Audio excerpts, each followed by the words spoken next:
Assalamualaikum warahmatullahi wabarakatuh. Berjumpa kembali dalam vlog GC yang akan selalu konsisten memberikan tayangan, alur cerita, dan juga preview film buat Anda semua.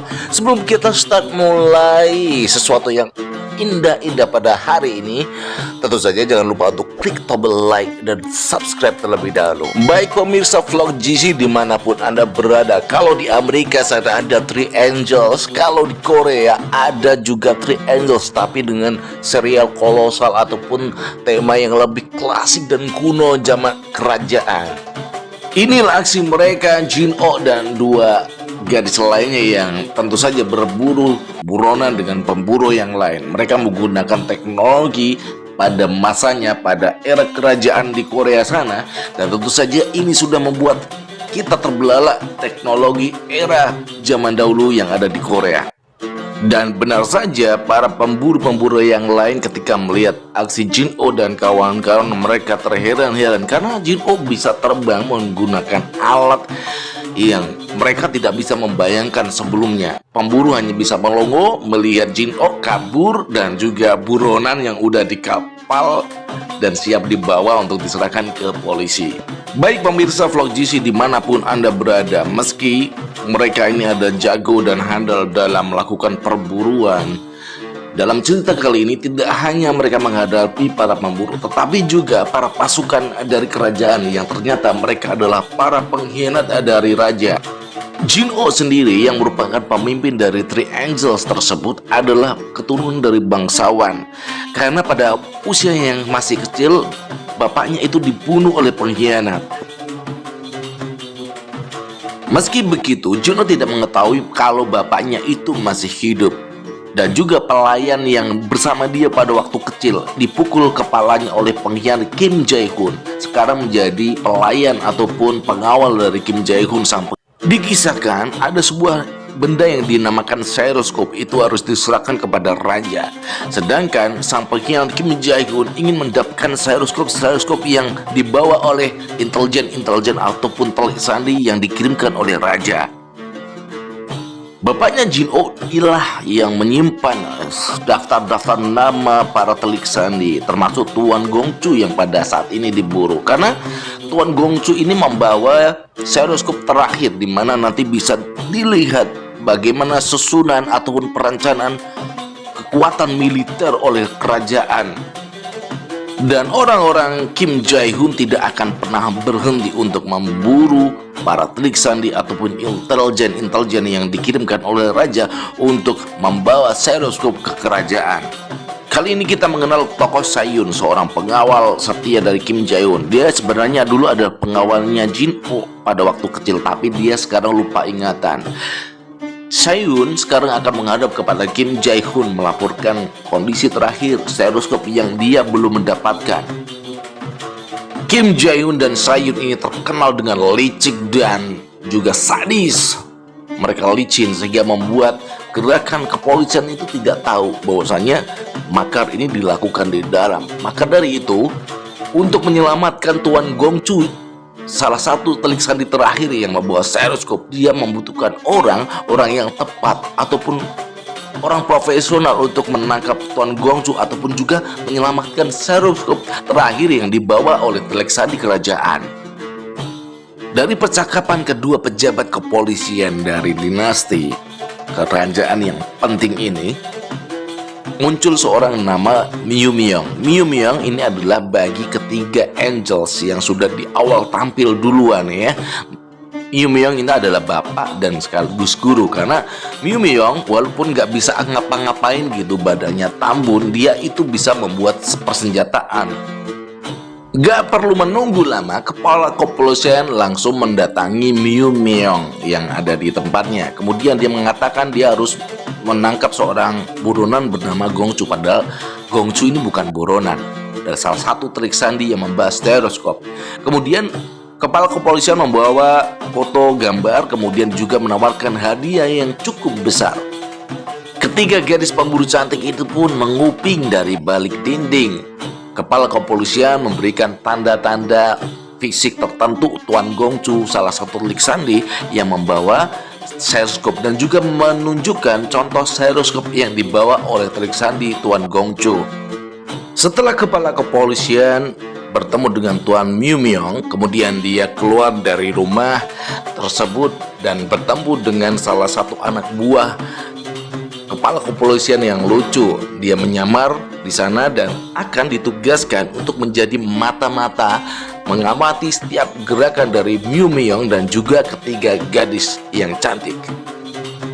Kepala kepolisian dibuat kaget dengan kamuflase anak buahnya. Meski agak gimana gitu, anak buah ini bisa melakukan sebuah kamuflase yang cukup unik untuk memata-matai Tuan Miu Miong dan juga ketiga pasukannya yang akan memburu Gongcu. Tidak menunggu lama, Tuan Miu Miong keesokan harinya langsung pergi ke masyarakat. Dia mengumumkan bahwasanya kalau ada yang bisa memberikan informasi tentang Tuan Gongcu seperti yang ada di gambar ini, maka dia akan mendapatkan imbalan dari Miu Miong. Sementara itu, Jin-Oh bersama kedua rekan cantiknya menuju pasar juga untuk mencari informasi di mana Tuan Gongcu berada. Di dalam perjalanan dia kedapatan seorang telik sandi yang ternyata itu adalah utusan kepala kepolisian. Melihat jawaban yang plegak-pleguk dan ruwet dari telik sandi yang memang agak on, mereka pun akhirnya pergi ke pasar untuk mencari informasi. Sementara itu di rumah Tuan Miu Miong, Sha-hyun bersama pasukannya sudah datang ke sana, mengatakan, "Kenapa kamu memberikan pengumuman untuk menangkap Tuan Gongcu seperti ada di gambar?" dan menanyakan di mana para gadis-gadis ataupun ketiga gadis cantik yang berada di dalam rumahnya. Sebenarnya Tuan Miu Miong akan melawan apa yang dilakukan oleh Sha-hyun karena dia nggak sopan menurut orang Korea datang tanpa izin ke rumah. Kemudian dia didorong begitu saja oleh Sha-hyun dan terpaksa Tuan Miu Miong mengatakan bahwasanya ketika gadis cantiknya tersebut sedang berada di pasar. Benar saja, ketiga gadis cantik tersebut berada di pasar dan saat ini mengumumkan Gongcu yang ada di rumah makan. Gongcu yang melihat itu, dia nggak nyaman kemudian keluar. Dan Jin-Oh pun mengetahui keberadaan dari Tuan Gongcu. Ketika menyadari Tuan Gongcu sedang diburu ataupun dicari, dia tidak akan mengatakan apapun apa yang dia ketahui. Kemudian datanglah pemburu lain yang juga memburu Tuan Gongcu. Pasti orang suruhan dari Sha-hyun. Jin-Oh mengatakan dia adalah utusan dari kepala kepolisian. Kemudian Tuan Gongcu pun mengikuti mereka. Tuan Gongcu juga menyebut Kim Jae-hoon, orang di balik semua ini yang memburu para telik sandi yang membawa seroskop kepada Jin-Oh. Dan datanglah para pemburu lain utusan Sha-hyun. Kemudian ketiga angels tersebut menyodok habis keluar semuanya dari pintu. Mereka keluar membawa Tuan Gongcu dan karena mereka terpojok kalah jumlah pasukan, mereka akhirnya berpencar. Sementara itu Tuan Gongcu berhasil lolos melarikan diri. Setelah mereka berdiskusi sambil terhimpit untuk bertemu di suatu tempat, kemudian Tuan Gongcu berlari sembari dikejar oleh Jin-Oh yang tentu saja pasukan Sha-hyun masih terus saja merangsek mencari ataupun mengejar dari Tuan Gongcu, di mana Tuan Gongcu merasa aman dan di sanalah sudah ada seorang Sha-hyun yang tentu saja akan langsung menghabisi Tuan Gongcu.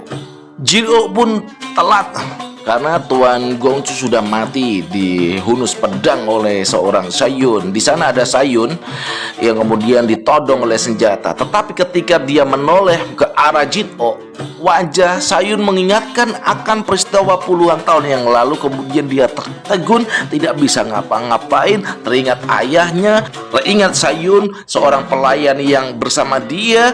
Kemudian tiba-tiba Sha-hyun akan membunuh terbang menggunakan pedangnya. Untung saja Tuan Miu Miong datang tepat waktu. Dia menembakkan sebuah tembakan ke arah Sha-hyun yang akan membunuh daripada Jin-Oh. Meski tembakan Miu Miong tidak berhasil membunuh, hanya melukai Sha-hyun yang langsung saja kabur membawa seroskop terakhir yang dibawa Tuan Gongcu. Akhirnya gadis cantik Jin-Oh ataupun pimpinan dari Three Angels selamat dari hunusan pedang yang sudah disiap dialamatkan ke tubuhnya oleh Sayun. Dan datanglah Tuan Myeomeong yang dengan tepat sasaran meski tidak tepat mengenai jantung. Dan Sayun pun membawa seroskop kepada Kim Jae-hoon. Kemudian serta-merta Kim Jae-hoon tertawa terbahak-bahak merayakan kemenangannya, bahwasanya peta militer yang akan dibawa raja sekarang berada di tangannya. Dan tentu saja ini akan diberikan kepada dinasti King untuk dia bisa menjadi raja di kerajaan ini, karena dinasti King merupakan musuh dari raja. Kim Jae-hoon sudah 10 tahun lamanya merencanakan makar kepada raja yang sah. Kemudian setelah ini dia sudah mendapatkan seroskop yang tentu saja peta pertahanan militer dari sang kaisar yang akan diserahkan kepada dinasti King, musuh dari sang kaisar. Tentu sebagai imbalan, Kim Jae-hoon akan menjadi raja di negeri ini. Di tempat Tuan Myeomeong, kepolisian menggerebek di mana Tuan Myeomeong dan juga Jin-oh rekan-rekan berada, karena ada orang yang menuduh bahwasannya Tuan Myeomeong dan kawan-kawan dan ketiga gadis inilah yang membunuh Tuan Gongchu. Tentu saja ini adalah informasi sesat yang dihembuskan kepada kepolisian dari pihak Kim Jae-hoon melalui Sayun. Kemudian dengan cepat Myeomeong mengutus ketiga gadis itu, Jin-oh dan kawan-kawan, untuk keluar ataupun menyelamatkan diri lewat pintu rahasia. Sedangkan Myeomeong keluar menyerahkan diri dengan konyol dan lucu. Tentu saja dia langsung dijebloskan ke penjara, bertemu dengan buronan-buronan yang selama ini dia udah pernah dapatkan, dan di penjara akhirnya dia mendapatkan sesuatu pukulan dari para buronan-buronan yang pernah ditangkap oleh Tuan Myeomeong di dalam penjara. Mantan buronan Tuan Myeomeong membabi buta memukuli Tuan Myeomeong. Sedangkan di rumah Kim Jae-hoon merancanakan sesuatu. Ayah dari Jin-oh, Jo Yusik, yang masih hidup dalam penjara tentu saja di pagoda yang sekarang ini dibangun oleh Kim Jae-hoon. Kim Jae-hoon merencanakan bahwasanya Jo Yusik ini yang nanti sebagai persembahan, karena dialah yang tahu daripada peta pertahanan militer sang raja, dan itu yang diinginkan oleh dinasti King. Itulah kenapa Kim Jae-hoon memenjarakan Jo Yusik di dalam pagoda selama 10 tahun lamanya, tidak membunuhnya. Padahal kita tahu bahwasanya Jo Yusik ini merupakan pejabat dari kekaisaran yang resmi. Sedangkan yang diinginkan oleh dinasti King adalah Jo Yusik beserta peta ataupun seroskop yang saat ini berada di tangan oleh Kim Jae-hoon. Kim Jae-hoon tidak akan menjadi kaisar ataupun dinasti King tidak akan memberikan sesuatu kepada Kim Jae-hoon apabila Jo Yusik tidak ada ataupun meninggal. Mereka berdua tidak menyadari Jin-oh dan kawan-kawan sudah berhasil menyelinap dan mengambil seroskop yang tadi sudah didapatkan oleh Sayun. Kemudian melihat wajah Kim Jae-hoon, Jin-oh langsung teringat 10 tahun yang lalu, wajah-wajah yang telah menusuk ataupun menangkap ayahnya Jo Yusik. Kemudian Jin-oh berhasil kabur ke sebuah hutan bambu, di mana di sana juga Sayun sudah mengejar Jin-oh, di mana ketika Jin-oh bersembunyi, Sayun menebang bambu di mana dia tadi melihat Jin-oh. Kemudian Jin-oh yang sudah mengelabui Sayun mengacungkan pedangnya, dan ketika dia melihat Sayun perlahan-lahan, Jin-oh kemudian berbicara kepada Sayun. Kenapa dia membunuh Tuan Gongchu? Apakah ini adalah suruhan dari Kim Jae-hoon? Sejak kapan dia menyebut nama Sayun? Sayun sejak kapan ikut menjadi pelayan dari Kim Jae-hoon? Mendengar itu dia kaget, kenapa wanita ini bisa tahu namanya Sayun. Kemudian Jin-oh mengatakan dia masih ingat ketika Sayun menusuk perut ayahnya, tetapi dia memaafkan apa yang dilakukan oleh Sayun karena untuk melindunginya agar Jin-oh melarikan diri. Melihat itu kesempatan di mana Jin-oh lemah, Sayun tiba-tiba langsung menusuk perut dari Jin-oh menggunakan sebuah belati. Selama ini kita mengenal Jin-Oh yang sangat tegas, kemudian dia cekatan, cerdas. Tapi kali ini melihat situasi yang mengingatkan pada masa kecilnya, pada ayahnya, pada pelayannya Sayun, dia akhirnya nggak bisa ngapa-ngapain. Dia langsung ditusuk oleh Sayun yang kejam dan jahat. Di dalam masa komanya, dia teringat masa kecil bersama ayahnya dan juga Sayun. Untung saja anak buah dari kepolisian yang memata-matai dari ketiga gadis ini menyelamatkan nyawa Jin-Oh dengan membawa Jin-Oh ke tabib untuk mengobati luka akibat tusukan dari Sayun. Selama dalam koma, Jin-Oh bermimpi tentang masa kecilnya kembali ketika Sayun dipukul kepalanya. Kemudian Jin-Oh bangun dan dia siuman setelah diobati oleh para tabib yang handal tentu saja. Setelah siuman dan sehat, dia menemui kepala kepolisian dan menjelaskan apa yang terjadi. Ini ulah dari Kim Jae-hoon dan stereoskop juga di bawah Kim Jae-hoon. Melihat pernyataan ini, kepala kepolisian tidak percaya. Ini kan pernyataan saja, tidak ada bukti. Mendengarkan kata dari kepala kepolisian, Jin-Oh pun tertantang. Saya akan membuktikan dengan membawa stereoskop kepada Anda. Masih Jin-Oh mengungkapkan bahwa Tuan Gong-chu sang pembunuhnya adalah Sayun, utusan dari Kim Jae-hoon, dan dia akan membuktikan semua itu. Dan dia berharap Tuan Miu Meong bisa dikeluarkan dari penjara.